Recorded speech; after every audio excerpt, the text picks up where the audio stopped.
feels so shiny. Dude, fucking. Alright. Alright.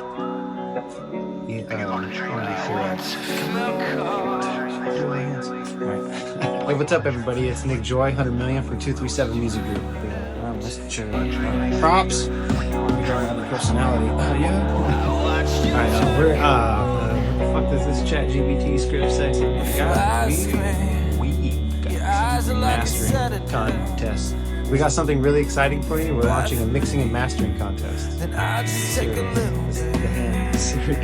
but first, here's 6 quick tips to improve your vocal recording and mixing. I tried to be cool. You see how me tried to be cool at the end of that one? Alright, tip number 1 would be just from capturing at the source. Just go ahead and make sure when you go ahead and put your singer, your artist, whoever it is on the mic, you just give yourself a little distance. And I like to do it with the pop stop. So give yourself like a shakalaka bra. Like a shakalaka bra. You know what I mean? Give a little shakalaka bra from the microphone. Just make sure you're not like up on the microphone, that you got your pop stop rubbing up against there. The artist gets so close to the mic sometimes that the capsule starts blowing out, certain things starts happening. So just make sure that you give yourself a little bit of space. Alright, so the next tip is super simple too, but this is more of a mix tip. So this is going to be a mono exciter off of your main vocal bus. So off of whatever bus you're sending all of your vocals to, that they all hit, you're going to want to send a mono send off of that to a well, it'll be a stereo send, it doesn't matter, but the actual destination, the aux, should be a mono aux. And you're going to run like an APX exciter or some kind of exciter on this. The old school way is to use the APX and run a mono and push it up to your mains. And this is just going to give you a little more clarity. It's going to give you a little more radio finish on your mains. Number 3 is like the most basic thing ever, but you'd be surprised how much this is overlooked, is basic gain staging.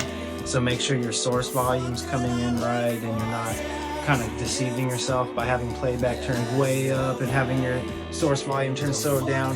Get a nice sweet spot level on your preamp to your compressor and into your actual interface or whatever. However you're running, just make sure that however many gain stages you have, and you're checking them until they hit the DAW, you know what I mean?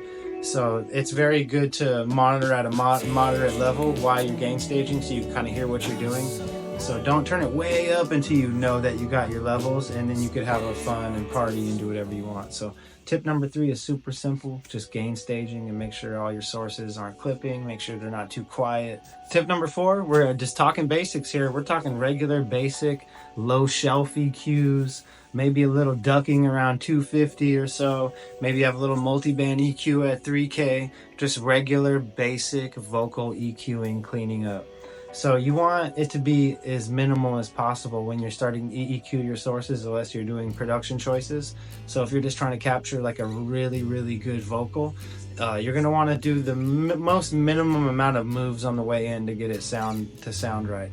Maybe you have like terrible stuff going on, so you have to handicap and do all kinds of crazy stuff, but now you're talking a whole different video. So tip number 4 is just basic vocal EQing. We're just talking basic scoops here.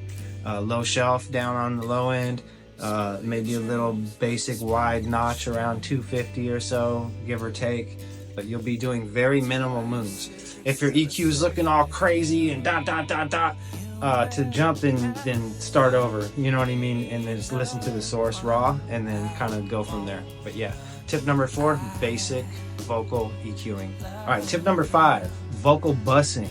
So make sure you're bussing all your backgrounds. Maybe you have a delay channel, your effects, and then you have a bunch of mains. You can put stacks on your mains, and they're all going to arrive to the same destination at the end.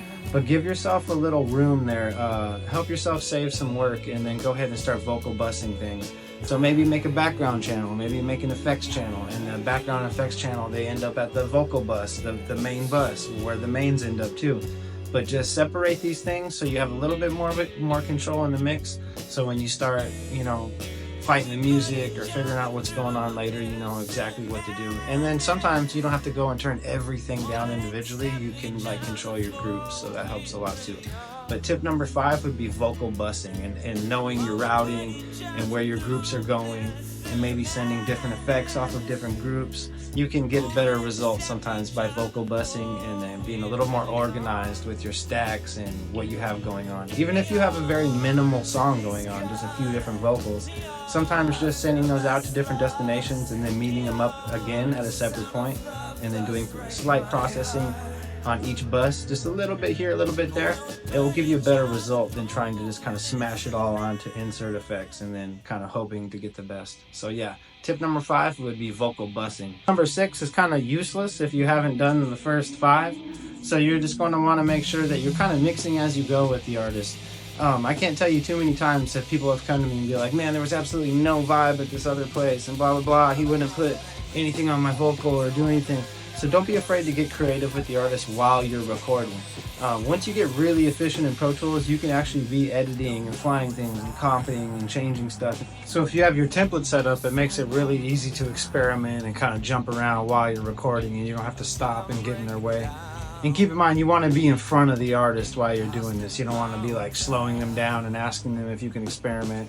So kind of like having the other steps all taken care of before you start experimenting is very important too, so you don't want to get lost in the sauce or misjudge your levels or anything like that. So just remember, you're allowed to experiment, have fun with it, but make sure you're always staying ahead of the artist so you're not slowing them down. But mixing while you're recording is tip number 6. Super simple to enter. Just go ahead and like this reel, like this post, and I'll pick a winner in 2 weeks. Done. That's it. Boom.